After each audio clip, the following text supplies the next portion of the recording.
உலகெங்கும் வாழும் அன்பான தமிழுள்ளங்களுக்கு அநேக கோடி வணக்கங்கள். நல்ல நேரம் நிகழ்ச்சியூடாக நல்லதே நினைப்போம், நல்லதே நடக்கும், நலமாயிருப்போம். இன்றைய தினம் 26ஆம் திகதி 11ஆம் மாதம் 2025 புதவாசரம் என்று சொல்லக்கூடிய புதன்கிழமை. விசுவாவசு வருடம் கார்த்திகை மாதம் 10ஆம் நாள், சஷ்டி திதி, திருவோண நட்சத்திரம், கரிநாள், சித்த யோகம். இன்றைய தினம் ராகு காலம் 12 மணி முதல் 1:30 மணி வரை. இன்றைய தினம் யமகண்டம் 7:30 மணி முதல் 9 மணி வரை. இன்றைய தினம் நல்ல நேரம் 4:30 மணி முதல் 6 மணி வரை. இன்றைய தினம் குளிகன் நேரம் 10:30 மணி முதல் 12 மணி வரை.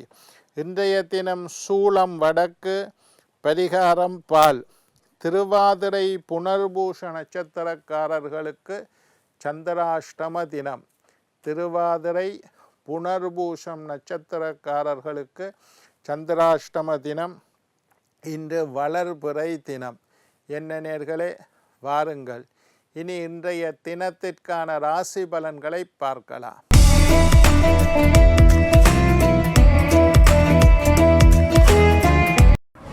மேஷம் துணிவு, ரிஷபம் செலவு, மிதுனம் இன்பம், கடகம் லாபம், சிம்மம் யோகம், கன்னி துன்பம், துலாம் உற்சாகம், விருச்சிகம் பொறுமை, தனுசு பிரயாணம், மகரம் சாந்தம், கும்பம் வெற்றி, மீனம் உயர்வு.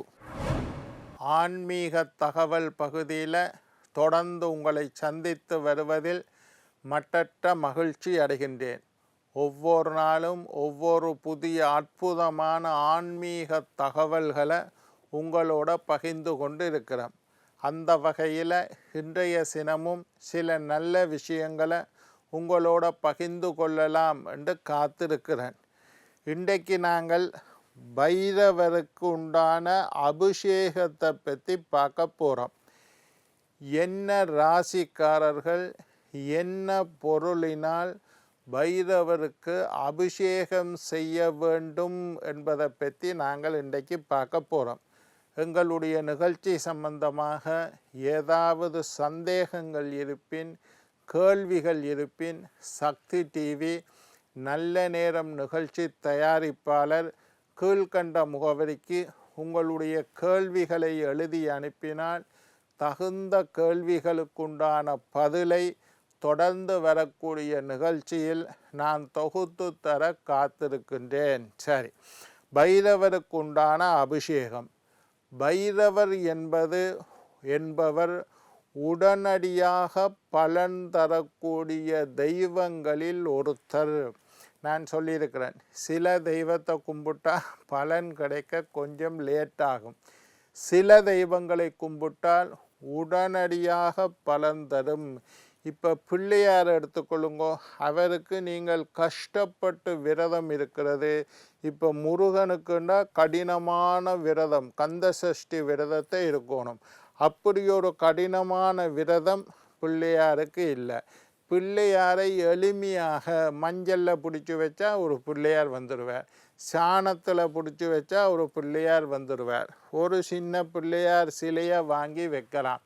எளிமையாக வழிபடக்கூடிய தெய்வங்களில் விநாயக பெருமானும் ஒருத்தர். அது மாதிரி விரைவாக பலன் தரக்கூடிய தெய்வம் ஆஞ்சநேயரை கும்பிடுங்கோ, சீக்கிரமாக பலன் கிடைக்கும்.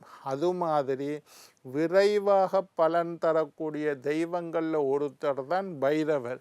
பைரவரை போய் கஷ்டப்பட்டு கடினமான விரதம் இருந்து சிரமப்பட்டு கும்பிட தேவையில்லை. எளிமையாக பிள்ளையார மாதிரி பைரவரும் எளிமையாக கும்பிட்டால் உடனடியாக பலன் தரக்கூடிய தெய்வம். சரி, இப்போ நான் என்ன சொல்ல போகிறேன்னா, மேஷ ராசிக்காரர்கள், மேஷ ராசி அன்பர்கள், உங்களுக்கு என்ன ராசி நீங்கள் என்று தெரியும்.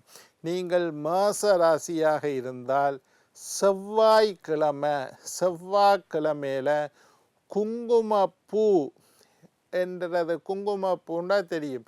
குங்குமப்பூவை தண்ணீரில் கலந்து அதனால் அபிஷேகம் செய்து சிகப்பு நிற பட்டு சார்த்தி பைரவரை வழிபட்டால் நீங்கள் நினைத்த காரியம் உடனடியாக நடக்கும். ஏதாவது ஒரு காரியம், நான் வெளிநாட்டுக்கு போகணும், குங்குமப்பூவால் செவ்வாய்க்கிழமை பைரவருக்கு அபிஷேகம் செய்ய சொல்லி சிகப்பு நிற பட்டை சார்த்தி வழிபாடு செய்தால் மேஷ ராசிக்காரர்களுக்கு நினைத்தது நடக்கும். நான் ரிஷபராசி ஐயா.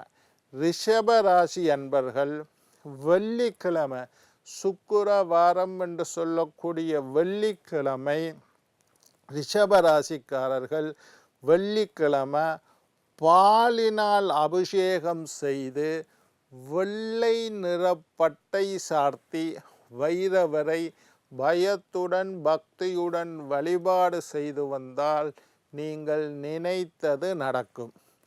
மிதுன ராசி அன்பர்கள், நான் மிதுன ராசி ஐயா. உங்களோட ராசி மிதுனமாக இருந்தால் எல்லாருக்கும் என்ன நட்சத்திரம் என்ன ராசின்னு தெரியும். நீங்கள் மிதுன ராசிக்காரர்களாக இருந்தால் புதன்கிழமை, நான் சொல்லுற கிழமையை வச்சுக்கொள்ளுங்க, அப்போ தான் பலன் அதிகம். புதன்கிழமை மிதுன ராசிக்காரர்கள் புதன்கிழமை கரிசலாம் கன்னி அல்லது பொன்னாம் கன்னி என்று சொல்லக்கூடிய கீரை கலர்ந்த நீரினால் ஒரு பாத்திரத்தில் தண்ணி எடுத்து அந்த தண்ணிக்குள்ளே கரிசலாம் கன்னி கீரையை போடுங்க. அல்லது இது ஒரு அற்புதமான தாந்திரிக பரிகாரம். அல்லது பொன்னாங்கண்ணி கீரையை போட்டு அந்த நீரினால் பைரவருக்கு அபிஷேகம் செய்து பச்சை நிறப்பட்டு, ஒவ்வொரு ராசிக்கும் ஒவ்வொரு கலர் சொல்கிறேன், பச்சை கலரில் ஒரு பட்டை சாத்தி வாங்கி பைரவருக்கு சாத்த சொல்லி ஏதாவது ஒரு விஷயத்தை நினைச்சு மிதுன ராசிக்காரர்கள் செய்தீர்களாக இருந்தால் நீங்கள் எண்ணியது ஈடேறும், நினைச்சது நடக்கும். கடக ராசிக்காரர்கள், நீங்கள் கடக ராசி, சந்திரன் ராசி கடகம். திங்கக்கிழமை சோமவாரம் என்று சொல்லக்கூடிய திங்கக்கிழமையில் பைரவருக்கு இளநீரினால் அபிஷேகம் செய்யுங்கள். கண்டிப்பாக இதை கடகராசி ஒரு முறை செஞ்சு பாருங்க, பலன் தெரியும். கடகராசிக்காரர்கள் இளநீரினால் பைரவருக்கு இளநீர் அபிஷேகம் செய்து சந்தன நிறம், சந்தன கலர், சந்தன பொட்டு வைப்பிய சந்தன கலரில் பட்டு சாத்துங்கோ, நினைச்சது நடக்கும். சிம்ம ராசிக்காரர்கள், நீங்கள் சிம்ம ராசியாக இருந்தால் ஞாயிற்றுக்கிழமை பன்னீர் தெரியும், ரோஸ் வாட்டர் பன்னீர் கடையில் வாங்கி பன்னீரினால் பைரவருக்கு அபிஷேகம் செய்து சிகப்பு நிற பட்டு சாத்தி வழிபாடு செய்யுங்கள், நினைத்தது நடக்கும்.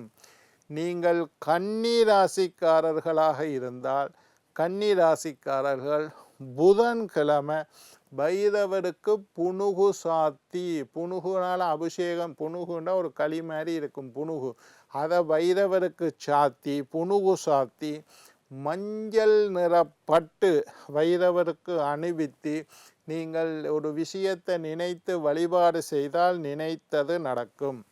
நீங்கள் துளாராசிக்காரர்களாக இருந்தால் துளாராசிக்காரர்கள் சனி அல்லது வெள்ளிக்கிழமை திருநீற்றினால் அபிஷேகம் செய்யுங்கள். தண்ணிக்குள்ள திருநீரை கலந்து திருநீற்றினால் அபிஷேகம் செய்து குங்கும நிற பட்டு சாத்தி, குங்கும கலர் சிகப்பு பட்டு சாத்தி வழிபாடு செய்தால் நீங்கள் நினைத்தது நடக்கும்.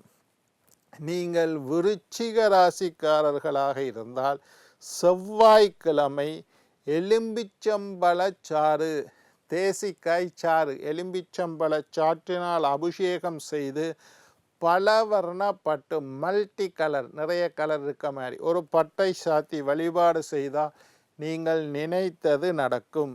நீங்கள் தனுசு ராசிக்காரர்களாக இருந்தால் எழுதி வச்சுக்கொள்ளுங்க. தனுசு ராசிக்காரர்களாக இருந்தால் வியாழக்கிழமை சந்தனத்தினால் அபிஷேகம் செய்து 1 கிலோ இல்லை 1/2 கிலோ 1/4 கிலோ சந்தனத்தை வாங்கி தண்ணியில் கலந்து போட்டு அதால் வைரவரை அபிஷேகம் செய்ய சொல்லி ஐயாட்ட கொடுங்கோ. சந்தனத்தினால் அபிஷேகம் செய்து மஞ்சள் கலர் பட்டு யார் செய்யணும்? தனுசு ராசிக்காரர்கள் வியாழக்கிழமையில சந்தனத்தினால் அபிஷேகம் செய்து மஞ்சள் நிற பட்டு சாத்தி வழிபாடு செய்தால் நீங்கள் நினைத்தது நடக்கும். மகர ராசிக்காரர்கள், நான் மகர ராசி ஐயா, மகர ராசிக்காரர்கள் சனிக்கிழமையில நல்லெண்ணெய் சாத்தி புனுகு சாத்துற மாதிரி வைரவருக்கு வடிவா நல்லெண்ணெய் சாத்துங்கோ, இல்லாட்டி சந்தனாதி தைலம் வாங்கி சாத்துங்கோ. மகர ராசிக்காரர்கள் எப்போ செய்யணும்? சனிக்கிழமை நல்லெண்ணெய் சாத்தி நீல நிறப்பட்டு, நீலம் ப்ளூ கலரில் பட்டு வாங்கி சாத்தினால் நீங்கள் வழிபாடு செய்தால் நீங்கள் நினைத்தது நடக்கும். கும்பராசிக்காரர்கள், நீங்கள் கும்பராசிக்காரர்களாக இருந்தால் சனிக்கிழமையில பால் அபிஷேகம் ரொம்ப விசேஷம், பைரவருக்கு பால் அபிஷேகம் செய்கிறது. நீங்கள் கும்பராசிக்காரர்களாக இருந்தால் சனிக்கிழமையில் பால் அபிஷேகம் செய்து கருநீல கலர் டார்க் ப்ளூ, கருநீல கலர் டார்க் ப்ளூ பட்டு சாத்தி வழிபாடு செய்து வந்தால் நீங்கள் எண்ணியது ஈடேறும். நீங்கள் மீன ராசிக்காரர்களாக இருந்தால் ஞாயிற்றுக்கிழமை தயிர் அல்லது தேனினால் அபிஷேகம் செய்து பச்சை நிறப்பட்டு சாத்தி வழிபாடு செய்து வந்தால் நீங்கள் நினைத்தது நடக்கும், நீங்கள் எண்ணியது ஈடேறும். 12 ராசிக்காரர்களுக்கும் நான் சொல்லியிருக்கேன், இந்த வழிபாடை செஞ்சு பாருங்கோ. என்ன நேர்களே, நாளை மற்றொரு நிகழ்ச்சியில் உங்களை சந்திக்கும் வரை உங்களிடம் விடைபெறுவது உங்கள் ஜோதிட சித்தர் டாக்டர் ராஜராஜ குருக்கள்.